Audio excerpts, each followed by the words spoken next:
أهلًا بكم في فيديو جديد حبايبي، ووصفة جديدة من وصفاتي هتعجبكم جدًا، جدًا، وطريقة جديدة للخضار هنعملها بطريقة لكل اللي ما بيحبش الخضار والكوسة بالذات، هنخلّيه يحبها بعد الوصفة دي. يالّا بينا نسمّي الله كده ونصلّي على سيدنا محمد، ونقول عملنا الوصفة الجميلة دي إزاي. شايفين ما شاء الله الفراخ طالعة جميلة محمّرة من غير تحمير أصلًا، عاملة زي ما تكون مشوية بس بلون جميل. شايفين حبايبي هي طبعًا معمولة في الفرن بس بطريقة جديدة هنقول عليها دلوقتي وهتعجبكم جدًا. الخضار طالع مستوي وجميل جدًا شايفين، حاجة كده تحفة وجميلة وهتعجبكم جدًا. يالّا بينا نقول عملنا إيه عشان تحبّي الكوسة وتاكليها على طول، عملنا معاها إيه وإيه اللي هيخلّيها جميلة معانا. شايفين الفراخ ما شاء الله دايبة إزاي وجميلة. يالّا بينا نسمّي الله ونصلّي على سيدنا محمد ونقول عملنا الوصفة الجميلة دي إزاي. أول حاجة أنا معايا الفراخ بتاعتي مغسولة كويس جدًا ومنقوعة في محلول ملح بليمون وخل، طبعًا شطفتها بخل بعدها ونقعتها برضه يعني خلّيتها لحد ما بقت نضيفة معايا وزي الفل.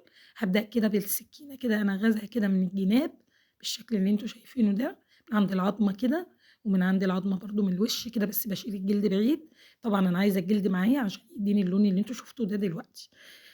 بدأت كده خلّصت كمية الفراخ بتاعتي بنفس الطريقة، هي الوراك مش كبيرة يعني حجم صغير. أنا حبيت إن أنا في الوصفة دي أجيبها حجم يعني وسط، ولا صغير أوي ولا كبير أوي، ما تكونش كبيرة جدًا، تكون وسط عشان ما تطوّلش معايا في الفرن. وهاعملها بطريقة جميلة وبسيطة وأول مرّة أعملها بالفراخ، أنا دايمًا كنت باعملها باللحمة. الوصفة دي كانت أصلًا المفروض باللحمة، قُلت أجرّبها معاكم بالفراخ النهارده ونشوفها هتبقى إزاي. أنا طبعًا عندي اللي هو الكيس الحراري اللي هو كيس حلواني، باجيبه أو حلواني زي ما بيقولوا. بدأت كده طبعًا أنا بعد ما غسلتها كمان باحط عليها ليمون، الليمون ده أساسي عندي، لإن الليمون بيدّي طعم للفراخ حلو وبيحوش أي ريحة زفارة باقية فيها أو يعني ما يبقاش فيها أي بقايا زفارة، رغم إن أنا غاسلاها يعني، بس الليمون بيدّيها برضه طعم معايا حلو ومزازة كده حلوة. بدأت كده حطيت ليمونتين كده بالمنظر ده، والتوابل بتاعتي معاكم زي ما أنتم شايفين. عندي طبعًا باحط توابل، عندي الأول اللي هو الحبهان ده المفروض إن أنا باحاول أفتحها وأحطها على الفراخ عشان برضه تضيّع الريحة معايا وتبقى حلوة، وفي نفس الوقت يدّيني طعم حلو مع التسوية. وطبعًا الملح والبابريكا وتوابل شوي وتوم باودر وفلفل أسود ولوري، أي توابل عندِك أنتِ حابة تحطيها، وفصين توم كده مهروسين زي ما أنتِ شايفة. التوم برضه هيدّيني يعني طعم حلو في الوصفة وريحة تجنن. بدأت كده نزلت بكل مكوناتي كده، أنا طبعًا باعمل كده التتبيلة دي الأول للفراخ ومعلقة صلصة، وطبعًا اللي هيخلّي الفراخ juicy وطرية وجميلة النهارده هو المكون اللي هو الزبادي. ده باحط معلقتين زبادي بس ما باكترش عشان يدّيني الطراوة بتاعة الفراخ، تكون يعني مديّة لون من برّه وطرية من جوّه ما تكونش ناشفة. بدأت كده بقى معلقتين زيت هانزل بيهم بالشكل ده مش هتكتري، بسيط جدًا. الزيت برضه ده للتسوية حلو. بدأت أقلِّب في كل مكوناتي عليها معلقة خَل، معلقة الخل برضه قُلنا برضه بتضيف إضافة حلوة، وبتمنع برضه أي بقايا زفارة، وبتخلّي لي الطعم حلو مسكّر. بدأت قلِّبت كل مكوناتي بالشكل ده،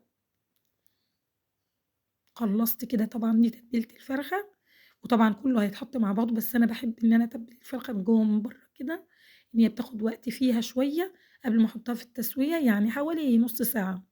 ما باكتّرش، والخضار عندي متقطّعة، عاملة حوالي بطاطستين كبار أو 2 بطاطسا كبار، كوسة، الكوسة طبعًا أغلبية الوصفة النهارده كوسة، بس يعني ضايفة عليها بطاطس تدّيها طعم أحلى، وفلفل أخضر واللي أنتِ حابة تحطّيه من الخضار حطّيه، مش هتقول لأ، الوصفة جميلة جدًا، بس مش هتطوّل في الفرن زي ما أنتم عارفين. أدي الكيس أهو اللي أنا جِبته، الكيس ده باحط فيه مكوناتي كلّها، وبيسوّي لي التسوية اللي أنا عايزاها زي ما أنتم شُفتوا في الفيديو. لو عجبِك الفيديو بقى ما تنسيش حبيبتي الاشتراك في القناة، فعّلي زر الجرس على علامة الكل عشان تشوفي الوصفات الجديدة وأي أفكار جديدة في الطبخ اللي أنا باعملها تعجبِك إن شاء الله. يا رب تنول إعجابكم إن شاء الله الوصفة النهارده.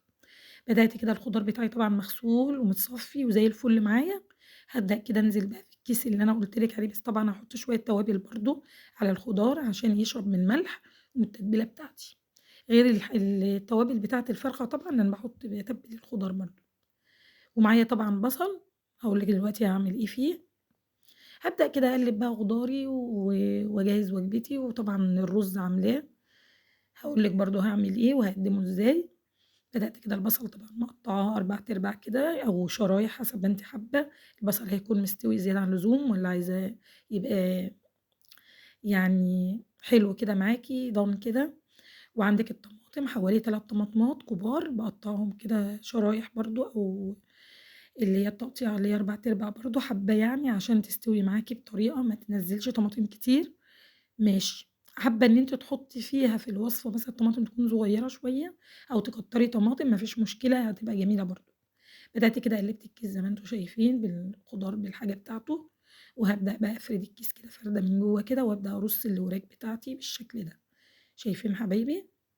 هارُص بقى الوراك بتاعتي بعد ما اتبّلت شوية وشربت من الملح بتاعها وتوابلها، هابدأ إن أنا أورّيكم دلوقتي هاعمل إيه. بدأت رصيتها كده بالشكل ده أهي، واللوري برضه عليه أهو، بياخد برضه يعني طعم حلو وليه طبعًا مميزات جميلة أنتم عارفينها طبعًا، شايفين حبايبي؟ الحبّهان طبعًا فيها الحاجات دي بتخلّيها يعني مش عايزة أقول لِك على الريحة كانت عاملة إزاي، ريحة فظيعة وجميلة ويعني ما شاء الله لو في عزومة تشرّفِك جدًا واللي هييجي هيحبها وهيسألِك أنتِ عاملاها إزاي. شايفين حبايبي؟ أبدأ أربط الكيس وطبعًا هاحاول إن أنا أفتحه فتحة صغيّرة عشان برضه إيه، تسويته تبقى مضبوطة، وما حطيتش أي مَيّة ولا أي حاجة، أنا مجرد إن أنا حطيت خضاري، خضاري هينزّل مَيّة، البصل، الطماطم، التتبيلة، الفراخ، كل ده بينزّل مَيّة معايا وبيسوي الحاجة. هتستوي معايا، تاخد لها خدت بالضبط حوالي نُص ساعة وكانت جميلة جدًا معايا.